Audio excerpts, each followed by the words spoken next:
Halo semuanya, Assalamualaikum warahmatullahi wabarakatuh. Puji syukur kita panjatkan kehadirat Allah Subhanahu wa Ta'ala yang senantiasa melimpahkan kesempatan kepada kita untuk bisa belajar dan juga berbagi pengetahuan yang kita miliki kepada orang lain. Dan tentunya kita berharap juga semoga apa yang kita pelajari, apa yang kita bagi kepada orang lain itu juga memberikan manfaat bukan hanya kepada diri kita sendiri, tapi juga kepada orang lain. Karena saya yakin bahwa manfaat ilmu pengetahuan itu lebih tinggi dari ilmu pengetahuan itu sendiri. Nah, pada kesempatan yang berbahagia ini saya diminta untuk berbagi atau berbicara tentang topik tantangan dunia pendidikan menghadapi new normal. Jadi ini dalam rangka seminar online nasional yang diadakan oleh Info Berita Sumut, dan tentunya saya juga berterima kasih kepada penyelenggara dalam hal ini Info Berita Sumut yang telah mengorganisir kegiatan ini sehingga sukses, sehingga saya bisa hadir melalui video ini untuk berbagi kepada teman-teman semua. Jadi saya langsung saja kepada topik pembahasan kita di seminar online ini, yaitu tantangan dunia pendidikan menghadapi new normal. Saya ingin mulai dengan fakta yang kita temukan, dan saya yakin kita semua sepakat bahwa dulu proses pendidikan itu dilaksanakan dengan tatap muka langsung di kelas. Ini yang kita lakukan di Indonesia. Jadi pendidikan, ketika kita bicara pendidikan formal, yaitu sekolah dan perguruan tinggi, maka kita akan berpikir bahwa pendidikan itu bertemunya guru dan siswa dalam ruang kelas, dan guru memberikan pengetahuan, memaparkan pengetahuannya, dan siswa menerima dalam tempat dan waktu yang sama. Itu yang umumnya terjadi. Nah, setelah pandemi COVID-19 ini mewabah secara global dan masuk ke Indonesia, maka kita beralih dari kondisi yang dulu yang kita sebut normal menjadi kondisi tidak normal, yaitu kondisi di mana wabah COVID-19 ini mengganggu aktivitas pendidikan kita, bukan hanya di Indonesia tapi di seluruh dunia. Dan apa yang terjadi, kita harus beradaptasi, kita harus melaksanakan aktivitas pendidikan yang tadinya tatap muka langsung di kelas, sekarang menjadi berjauhan antara guru dan siswa dengan siswa. Jadi tidak ada lagi ruang kelas dalam bentuk bangunan, tapi ruang kelasnya adalah dalam bentuk interaksi di dunia maya antara guru dan siswa tersebut. Tentunya ini yang saya sebut tadi sebagai kondisi yang tidak normal dalam dunia pendidikan, karena masih banyak di antara kita yang menganggap kondisi normal itu yang seperti yang sebelum terjadinya wabah ini, yaitu kita laksanakan pembelajaran di sekolah, di mana terjadi face to face classroom, face to face learning. Kita duduk bersama antara guru dan siswa. Dan mungkin meskipun saya katakan bahwa sekarang itu dalam kondisi tidak normal, kita mungkin sebagian dari kita sudah menganggap bahwa ini sudah menjadi hal yang normal, karena kita sudah laksanakan kita sudah laksanakan dalam waktu yang tidak singkat. Berapa bulan itu bagi sebagian orang itu tidak singkat, lama, dan akhirnya merasa nyaman dan merasa normal. Ini kegiatan yang bagus dilaksanakan. Tapi tidak bisa dipungkiri bahwa kebanyakan, ini pengalaman saya sebagai pengajar di Sulawesi Barat, bahwa kebanyakan dari kita tetap mengharapkan kondisi yang lalu, di mana kita berharap pandemi ini cepat berlalu dan kita melaksanakan pendidikan seperti sedia kala.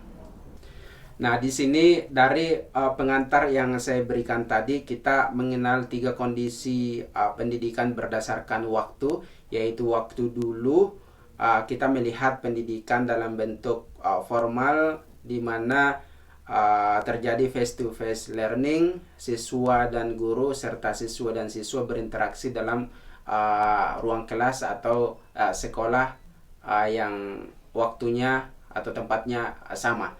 Sedang kemudian kita beralih kepada kondisi sekarang di mana wabah COVID-19 ini masih mewabah di seluruh dunia termasuk di Indonesia, di mana pembelajaran dilaksanakan melalui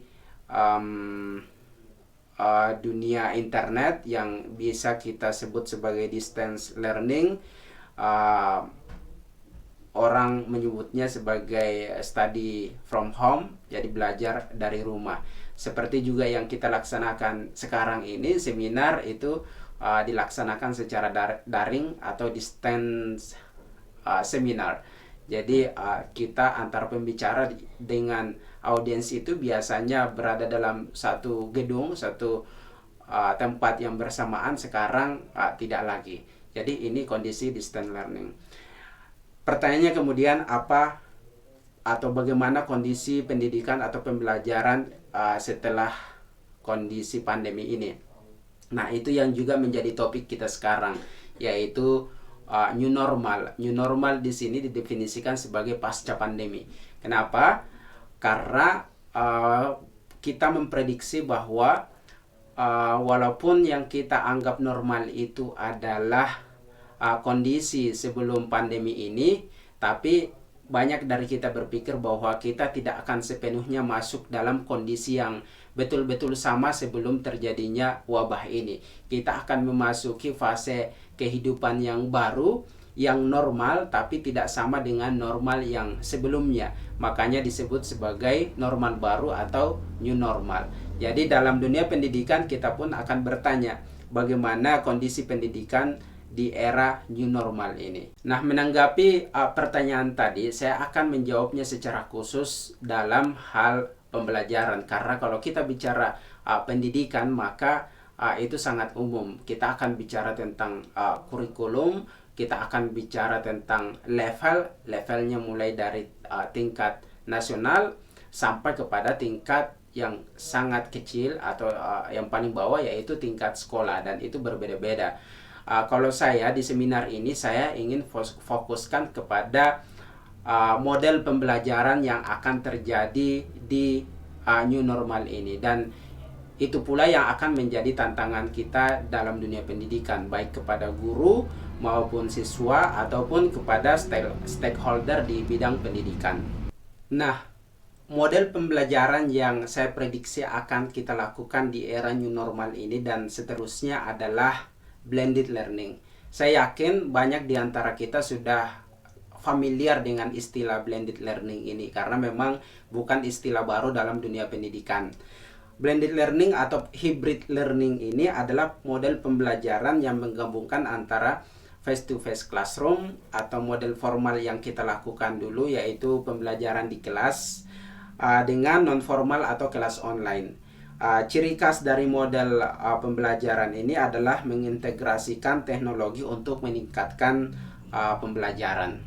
Meskipun banyak dari kita yang begitu familiar dengan konsep blended learning ini, saya yakin bahwa masih banyak di antara pelaku atau aktor pendidikan itu masih baru akan konsep ini dalam tataran pelaksanaannya. Kenapa? Memang di Indonesia itu tidak sering dilakukan. Umumnya di Indonesia itu kita menggunakan model face-to-face classroom saja tanpa menggunakan teknologi secara maksimal.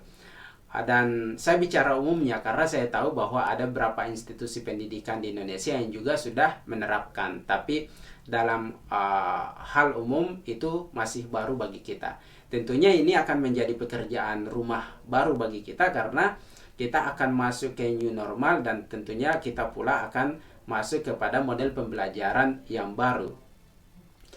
Nah, sebenarnya blended learning ini bukan hal yang baru dalam dunia pendidikan, sebab ini yang diterapkan di luar negeri, di institusi pendidikan, karena ini dipercaya begitu efektif untuk meningkatkan pembelajaran. Sebagaimana saya sampaikan tadi bahwa ini mengintegrasikan teknologi, sedangkan teknologi di negara maju itu sangat berkembang dengan pesat. Dan ciri khasnya itu adalah menggabungkan face-to-face classroom dengan online learning, dan keduanya kita sudah melaksanakan. Kita melaksanakan face to face classroom dan online learning. Tapi pertanyaannya bagi kita bahwa atau masalah bagi kita adalah kita sebenarnya belum maksimal di face to face classroom, dan kita mencoba untuk melaksanakan online learning di masa wabah COVID-19 ini, dan menurut saya kita pun belum maksimal. Paling tidak itu yang menjadi pengalaman saya mengajar di Sulawesi Barat. Nah, sebenarnya sangat banyak model pembelajaran yang bisa diterapkan dalam dunia pendidikan yang termasuk di era new normal ini. Tapi alasan mengapa saya memprediksi bahwa blended learning inilah yang akan kita gunakan di era new normal ini, karena satu, kita masih membutuhkan face to face classroom. Jadi kita tidak bisa mengandalkan online learning sepenuhnya, karena banyak dari kita merindukan dalam artian tidak sekedar rindu, tapi memang kita membutuhkan face to face classroom seperti yang kita laksanakan di masa sebelum wabah. Bagaimana contohnya? Misalnya kita anak teknik masih membutuhkan praktek di laboratorium, dan itu sangat sulit dilaksanakan melalui online classroom. Apalagi misalnya kita anak teknik atau anak kesehatan masih harus praktek di lapangan, dan itu sangat sulit dilakukan dengan menggunakan online classroom.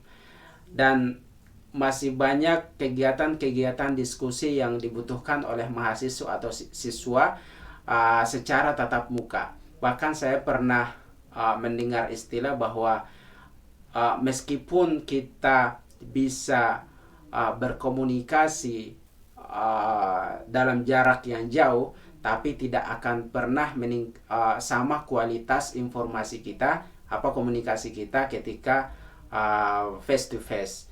Jadi kita bisa saja berinteraksi melalui media online dengan jumlah peserta yang banyak, tapi itu kualitas komunikasi kita tidak akan sama ketika kita berada dalam satu tempat, dan saya percaya itu. Jadi itulah mengapa saya katakan tadi bahwa face to face classroom tetap kita masih rindukan, tetap kita masih butuhkan. Dan ini kita bisa lakukan dengan konsep blended learning. Tapi kenapa konsep blended learning ini? Karena kita pun tidak bisa hanya mengandalkan tatap muka langsung di kelas. Kita pun harus menggunakan teknologi, dalam hal ini online learning. Kita sudah belajar banyak di masa pandemi ini bagaimana kita melaksanakan pembelajaran secara online. Kita merasakan betul manfaatnya. Bagaimana kita bisa, misalnya seminar yang hanya bisa diikuti oleh ratusan peserta, kini seminar bisa diikuti oleh ribuan peserta. Yang terbatas dari satu daerah tertentu sekarang bisa dilaksanakan secara nasional dari Sabang sampai Merauke, bahkan internasional yang bisa diikuti oleh beberapa negara. Dan masih banyak lagi kelebihan-kelebihan lainnya dari online classroom ini. Itulah mengapa kita sudah merasakan bagaimana enaknya online classroom, tapi kita pun masih membutuhkan face to face classroom, sehingga kita butuh menggabungkan keduanya. Jadi model pembelajaran yang menawarkan penggabungan ini adalah blended learning. Dan kelebihan yang lain dari blended learning ini adalah mahasiswa siswa maupun pengajarnya itu bisa mengakses konten dari mana saja, kapan saja, dan di perangkat mana saja.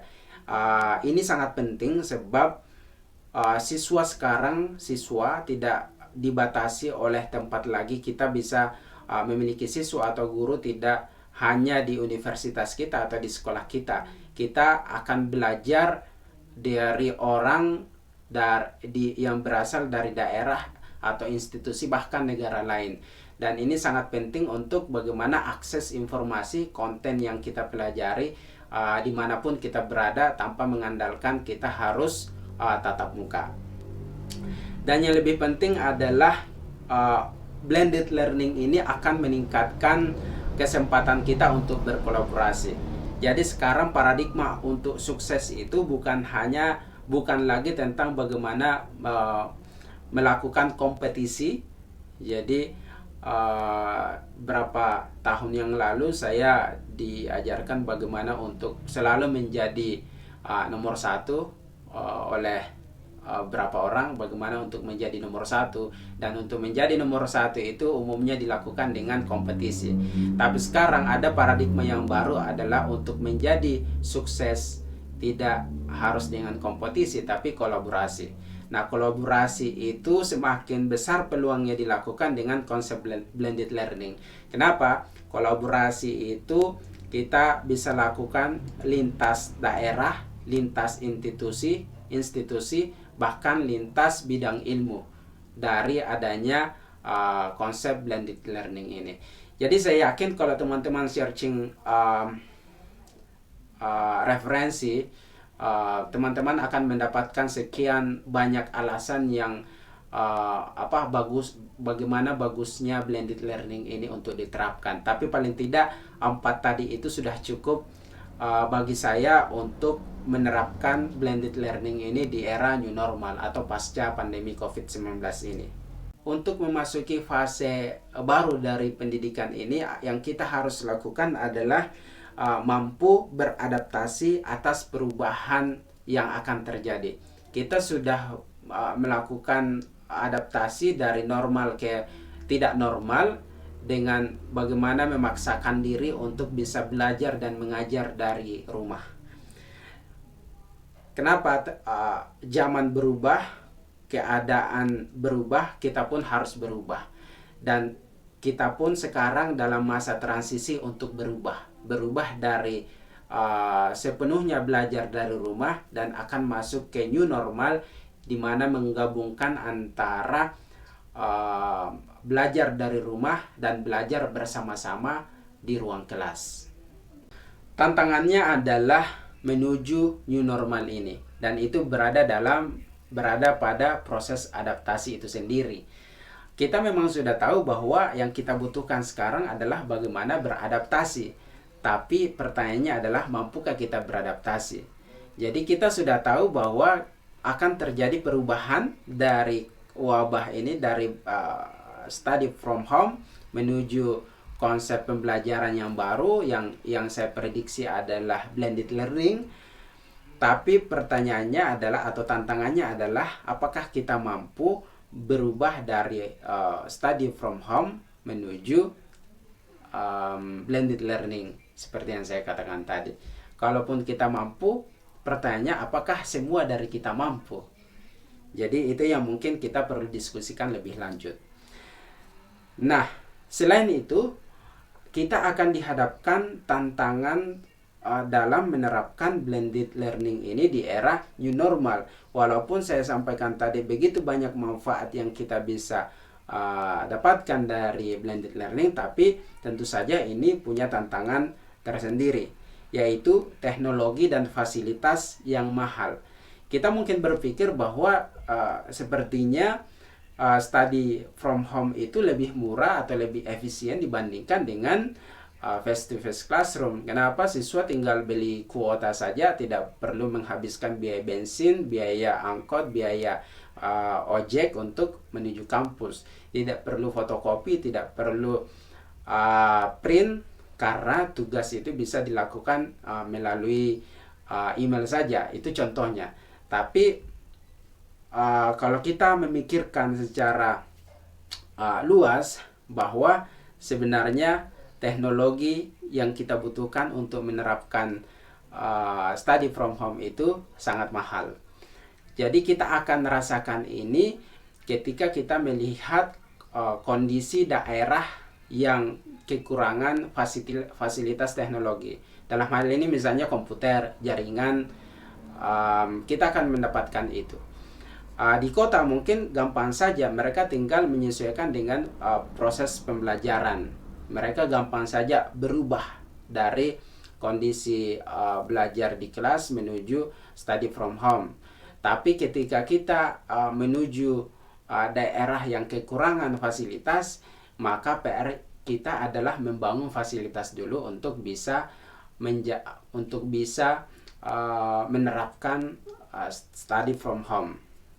Dan tentunya karena ini menjadi tantangan, bisa jadi blended learning ini tidak akan diterapkan di banyak daerah di Indonesia. Ketika wabah ini selesai, ketika kita masuk ke normal baru, bisa jadi proses pendidikan di banyak daerah di Indonesia itu tidak masuk kepada normal baru, tapi dia kembali ke normal lama, yaitu pembelajaran secara konvensional, yaitu siswa dan guru melangsungkan aktivitas pembelajaran di kelas saja tanpa menggunakan teknologi secara maksimal dan efektif. Tantangan yang kedua adalah literasi teknologi pengajar dan pelajar yang rendah. Jadi kita rasakan saat di era study from home ini banyak guru yang kesulitan untuk mengajar karena jangkauan teknologi. Walaupun mungkin teknologinya ada, tapi untuk menggunakan teknologi itu masih terbatas. Masih banyak di antara kita yang tidak bisa memaksimalkan aplikasi dalam proses pembelajaran. Begitu pula dengan siswanya. Masih banyak siswa yang tidak paham bagaimana menggunakan teknologi itu sendiri. Itu terlepas dari apakah dia memiliki atau tidak memiliki teknologi untuk pembelajaran. Tapi walaupun mereka sudah memiliki, ternyata masih banyak di antara kita yang tidak paham untuk memaksimalkan teknologi tersebut. Tantangan yang ketiga adalah kompetisi pedagogi pengajar, dan ini tidak kalah pentingnya. Karena walaupun kita memiliki fasilitas, walaupun guru dan siswa sudah paham menggunakan teknologi, tapi ketika pengajar tidak memiliki kompetisi pedagogik yang diintegrasikan dengan teknologi, itu sia-sia saja. Karena guru tidak hanya berbicara di depan kamera, terus dikirimkan videonya atau disaksikan langsung oleh siswanya. Tidak, tetap membutuhkan desain pembelajaran. Sama dengan belajar di kelas secara langsung. Kalau guru masuk kelas kemudian mengajar hanya memegang buku membacanya, itu tidak akan efektif. Guru harus kreatif, guru harus mendesain pembelajaran di mana bisa memotivasi siswa untuk membaca, untuk berbicara, untuk mendengar, untuk berdiskusi dan sebagainya. Guru harus memikirkan itu dan mendesain pembelajaran. Itu yang dimaksud dengan kompetisi pedagogik, bagaimana dia mengajar. Dan ketika itu dikaitkan dengan teknologi, guru pun harus melakukan hal demikian. Dia harus mendesain pembelajaran sehingga siswa bisa terlibat dalam pembelajaran yang dilakukan secara online tersebut. Dan ini menjadi tantangan yang sangat sulit. Kenapa? Kita harus berpikir bagaimana penggunaan teknologi dan bagaimana konten yang kita ajarkan. Jadi tantangannya di situ. Di sini kita bisa lihat 10 tantangan penerapan blended learning yang ditulis oleh Hoffman pada tahun 2014. Dia membaginya dalam 3 kategori, yaitu tantangan teknologi, tantangan organisasi, dan tantangan instruksi. Tantangan teknologi itu bagaimana kita bisa memastikan bahwa penggunaan teknologi dalam pembelajaran kita itu betul-betul maksimal, di mana peserta atau siswa itu berhasil mencapai outcome pembelajaran. Dan ini betul-betul saya rasakan. Apakah kita bisa jamin bahwa misalnya saya presentasi dengan menggunakan video, terus itu betul-betul bisa dipahami oleh siswa atau mahasiswa? Atau misalnya kita sudah sharing beberapa artikel yang mereka harus baca, bisakah kita menjamin bahwa mereka sudah membaca artikel tersebut dan memastikan bahwa mereka paham isi bacaan itu? Tentunya bisa saja, tapi tantangannya adalah di situ bagaimana pengajar atau fasilitator memastikan bahwa teknologi ini bisa digunakan untuk mencapai outcome pembelajaran. Sedangkan tantangan organisasi adalah kita memiliki organisasi yang pola pikirnya menganggap bahwa pembelajaran tradisional itu lebih bagus daripada blended learning. Itu tidak bisa kita pungkiri. Dengan berbagai alasannya, apakah alasannya karena tidak memiliki sumber daya yang ada atau fasilitas yang ada untuk menerapkan blended learning ini, atau memang mereka merasa bahwa kami lebih pas untuk menerapkan pembelajaran tradisional seperti yang biasanya dilaksanakan dari dulu. Dan tantangannya adalah bagi organisasi, ketika kita menerapkan blended learning, maka konsep fasilitator itu juga berbeda. Fasilitator atau guru itu tidak hanya lagi berdiri di ruang kelas, mereka harus melaksanakan atau mengorganisir pembelajaran itu juga di luar kelas dengan menggunakan teknologi. Sedangkan tantangan dalam hal instruksi atau desain pembelajaran adalah bagaimana memastikan guru ini mengajar dengan cara yang baik, dengan cara yang efektif, bukan hanya sekedar dia berbicara apa yang ingin disampaikan. Dan tentunya di sini dibutuhkan interaksi yang optimal juga antara guru dengan siswa dan juga siswa dengan siswa. Bayangkan pembelajaran dalam ruang kelas saja kita masih kesulitan untuk membuat interaksi yang bagus antara siswa dengan siswa atau kolaborasi. Sekarang kita dituntut untuk membuat kolaborasi di ruang kelas dan juga kolaborasi di kelas online. Dan itu tantangannya. Nah, dari ketiga tantangan ini mungkin kita akan berpikir, oh ternyata memang blended learning itu sangat sulit, mending kita kembali kepada tradisional classroom. Dan itu yang saya sampaikan tadi, bahwa banyak organisasi atau institusi pendidikan yang memang berpikir seperti itu. Karena kalau dipikir mending kembali ke pembelajaran tradisional, karena blended learning ini begitu sulit. Nah, di sini ada beberapa solusi yang bisa kita ambil jika seandainya kita betul-betul menerapkan blended learning di institusi kita, atau mungkin dalam skala yang lebih besar, mungkin di skala nasional. Jadi diantaranya adalah jangan paksakan menggunakan teknologi canggih atau desain pembelajaran yang complicated menggunakan teknologi. Sesuaikan dengan kondisi siswa dan pengajar. Ini jangan sampai karena kita mau canggih, misalnya ini sudah zamannya blended learning, zamannya teknologi, akhirnya menggunakan teknologi semaksimal mungkin atau se-complicated. Saya ambil contoh, misalnya ingin mengajar menggunakan Zoom, dan bisa saja jika itu mungkin dilaksanakan oleh guru dan siswa atau mahasiswa di daerah perkotaan. Tapi di daerah saya mengajar di Mamuju tidak bisa Zoom sama sekali. Bahkan YouTube pun sulit diakses oleh mereka. Jadi apa yang saya gunakan adalah WhatsApp saja. WhatsApp pun itu tidak menggunakan video, saya menggunakan teks dan kadang menggunakan voice. Kenapa? Karena itu yang bisa diakses oleh mahasiswa saya. Sebagian dari mereka memiliki alasan ekonomi, sulit membeli kuota yang banyak untuk mengakses Zoom, dan sebagian lagi memang di daerahnya karena mereka kembali ke daerahnya setelah masa wabah ini, mereka tidak punya akses jaringan internet yang bagus untuk mengakses video. Memang kelihatannya pembelajaran saya tidak begitu canggih dibanding dengan beberapa dosen yang lain yang menggunakan Zoom, menggunakan fasilitas video pembelajaran yang lain, sedangkan saya cuma menggunakan WhatsApp group.